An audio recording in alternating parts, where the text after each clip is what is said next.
j'ai empoisonné le vin de mon père ce soir-là, juste assez pour qu'il convulse en silence devant les invités, son visage virant au bleu sous les lustres de cristal de notre maison de famille à Neuilly-sur-Seine.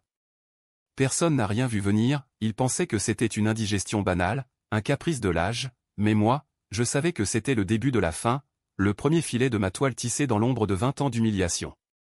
Et quand il a murmuré mon nom dans son dernier souffle, Claire, ce n'était pas un appel à l'aide, mais une accusation muette, il réalisait enfin que la déception qu'il avait semée en moi avait germé en une lame affûtée, prête à trancher les liens qui nous unissaient. À la réunion de famille, mon père m'a pointé du doigt en criant « Tu es la plus grande déception de la famille ». Les mots ont claqué comme un fouet dans l'air chargé d'odeurs de coq au vin et de fromages affinés, sous les portraits ancestraux qui semblaient nous juger depuis leur cadre doré. J'avais 30 ans, fraîchement diplômé de Sciences Po avec un mémoire sur la corruption des élites parisiennes. L'ironie du sort, vu notre lignée où et au lieu d'applaudissements, il y avait eu ce silence assourdissant, brisé seulement par le ricanement étouffé de ma sœur aînée, Élise, qui sirotait son champagne comme si c'était du nectar des dieux.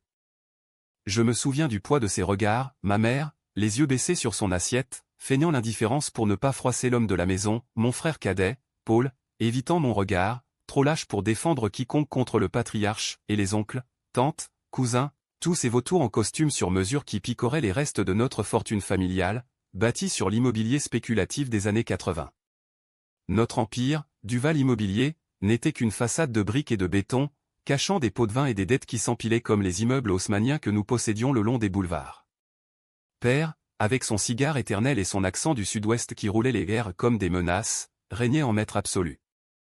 Il avait élevé Élise pour être l'héritière parfaite, mariée à un banquier de la rue de la Paix, mère de 2 enfants blonds comme des chérubins publicitaires, et Paul pour être son bras armé, un avocat complice qui fermait les yeux sur les magouilles fiscales.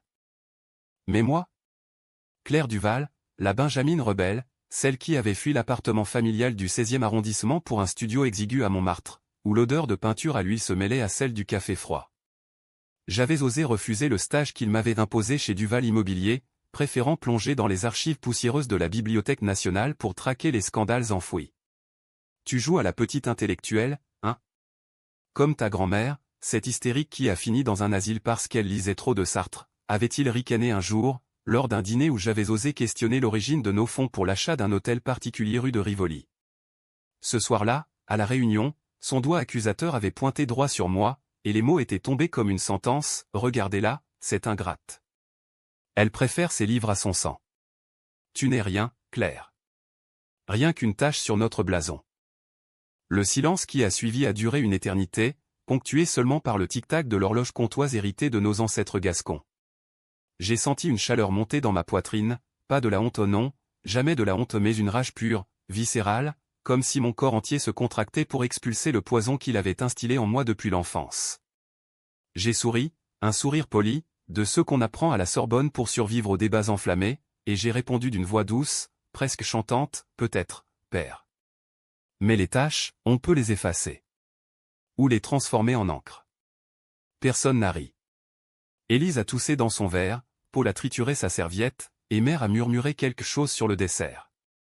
Ce soir-là, de retour dans mon atelier de la Butte, j'ai ouvert une bouteille de Bordeaux à un Margaux 2010, volée dans la cave familiale lors de ma dernière visite et je me suis assise à mon bureau, entouré de piles de dossiers que j'avais amassés en secret. Des mois de recherche, de nuits blanches à décortiquer les comptes offshore de Duval Immobilier, à tracer les flux d'argent vers des paradis fiscaux en Suisse et aux îles Caïmans. J'avais commencé par curiosité, une simple envie de comprendre comment notre héritage s'était bâti sur le dos des locataires évincés des HLM parisiens, ces familles immigrées chassées pour faire place à des lofts pour bobos.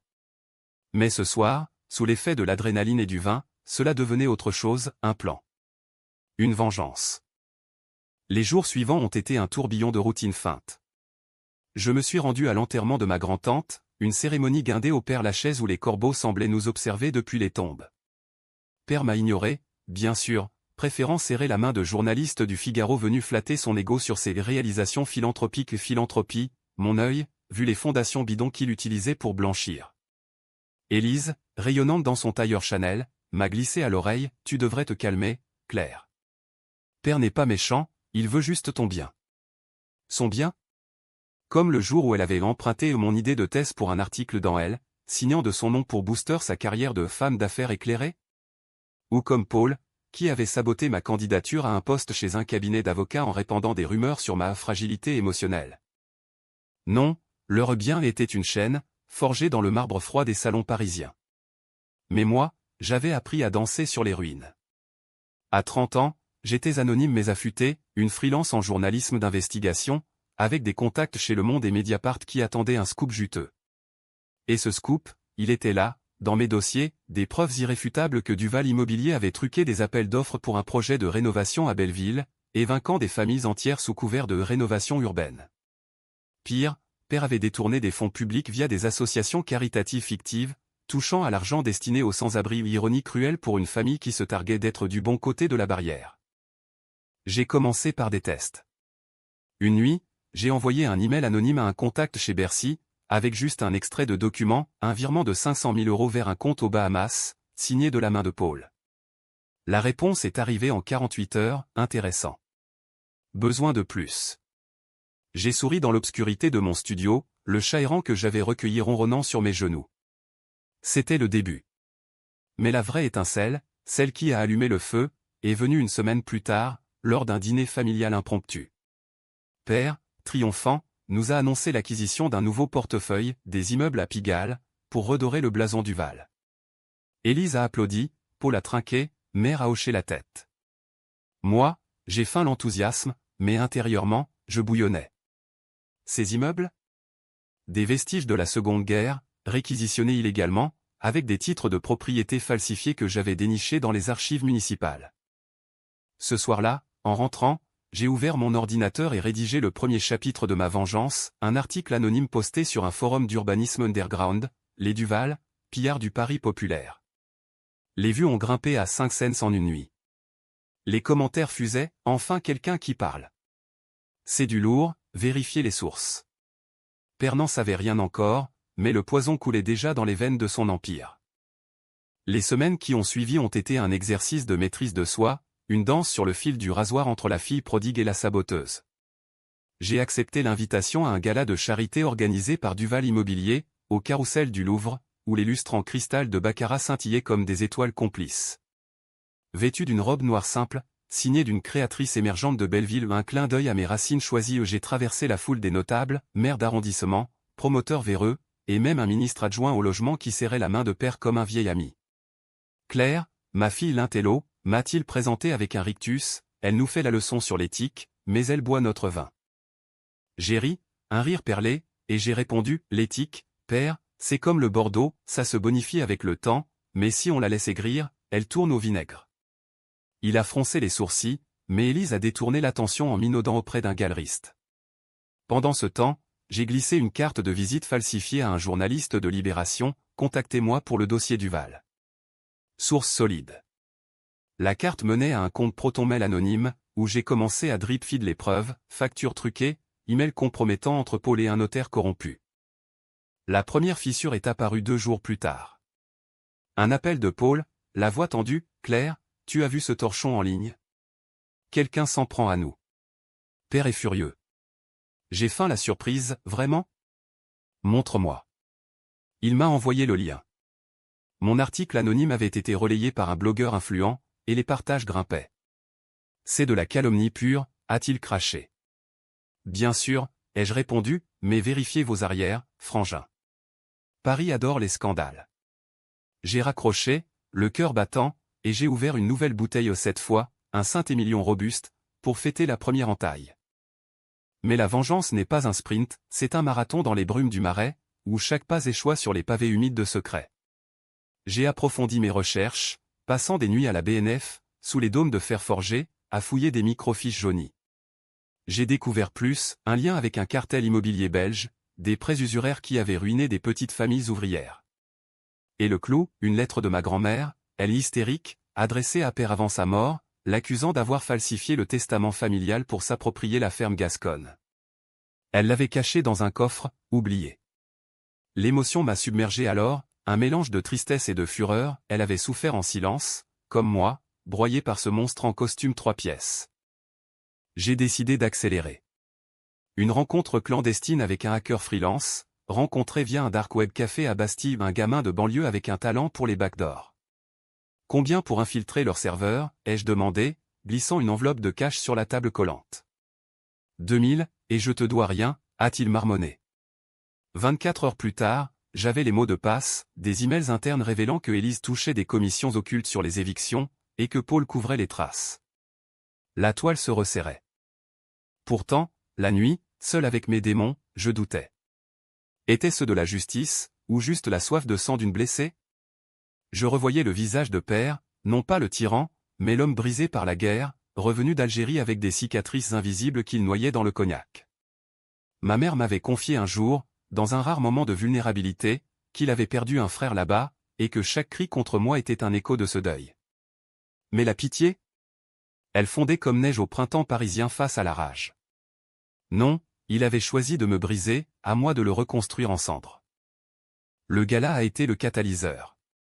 Au milieu des toasts, un journaliste mon contact de Libé a posé la question fatidique à Père, Monsieur Duval, on parle beaucoup de vos méthodes à Belleville. Des rumeurs de pression sur les locataires? Le silence est tombé comme une guillotine.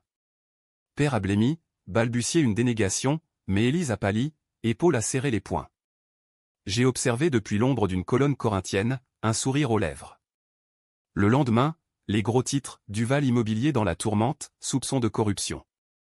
Père m'a convoqué ce soir-là, dans son bureau surplombant la Seine, où les lumières de Notre-Dame scintillaient comme un mirage.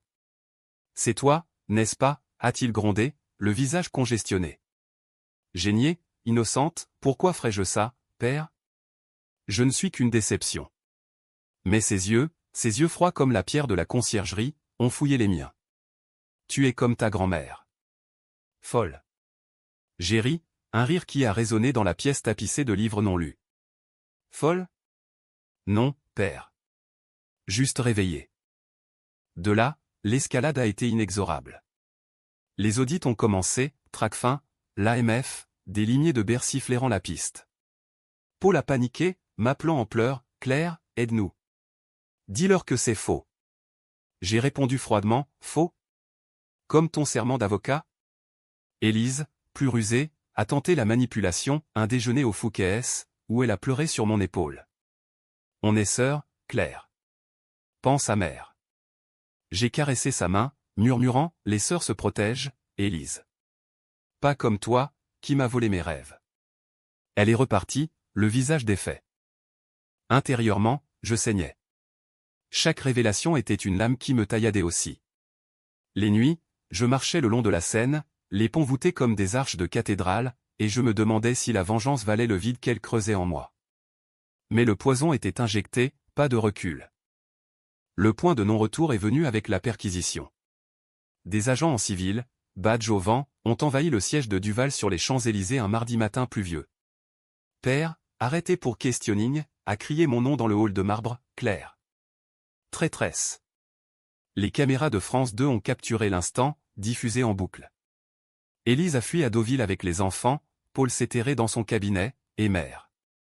Mère m'a appelé, la voix brisée, pourquoi, ma chérie? J'ai répondu, les larmes aux yeux pour la première fois, parce qu'il m'a tué, maman. Lentement. Et je renaissais de mes cendres.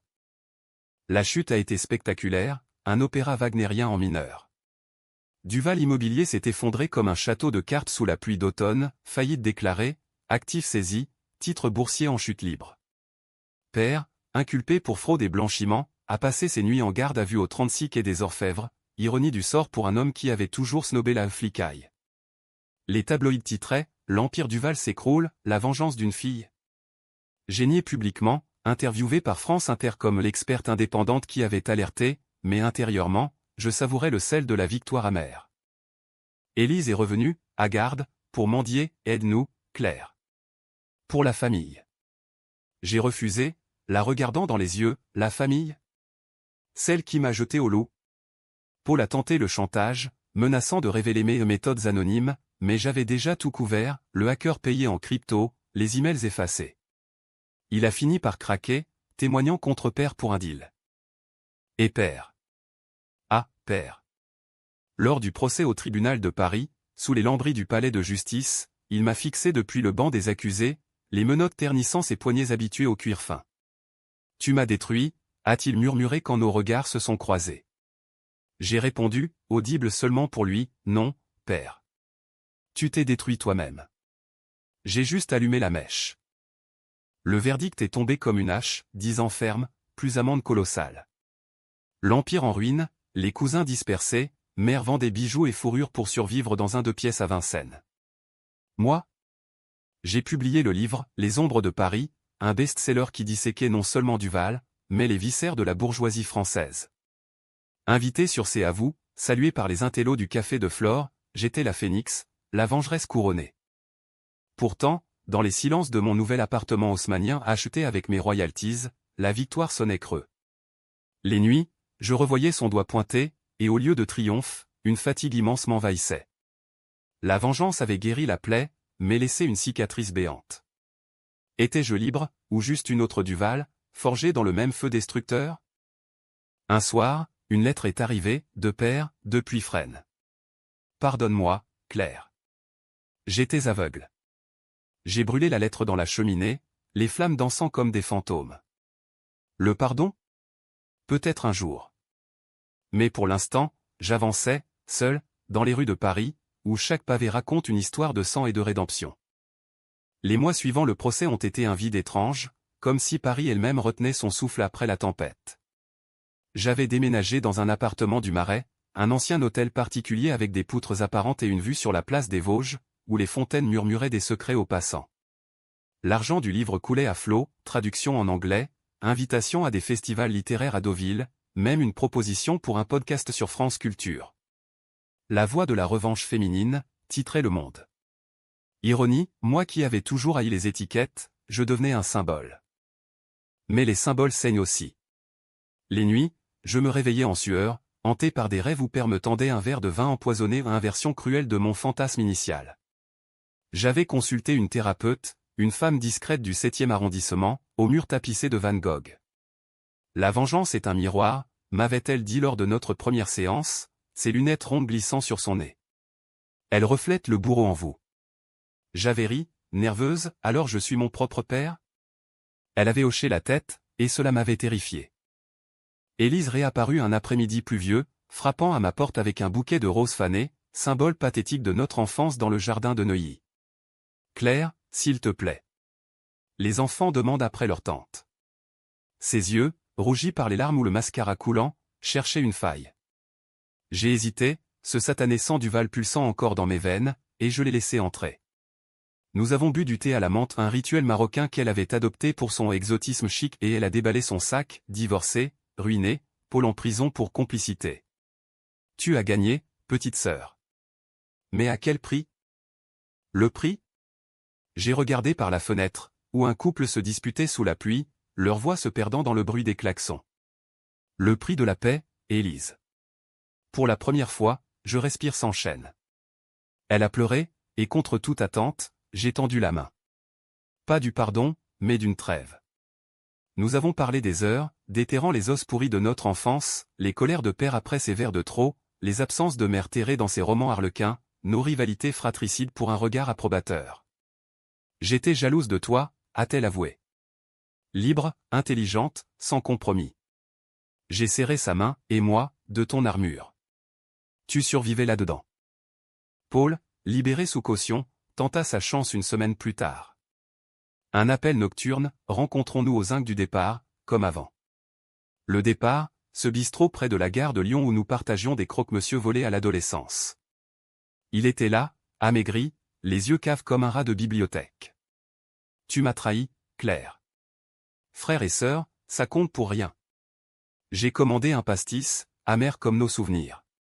Tu m'as trahi le premier, Paul. En couvrant ses mensonges, en me laissant pourrir.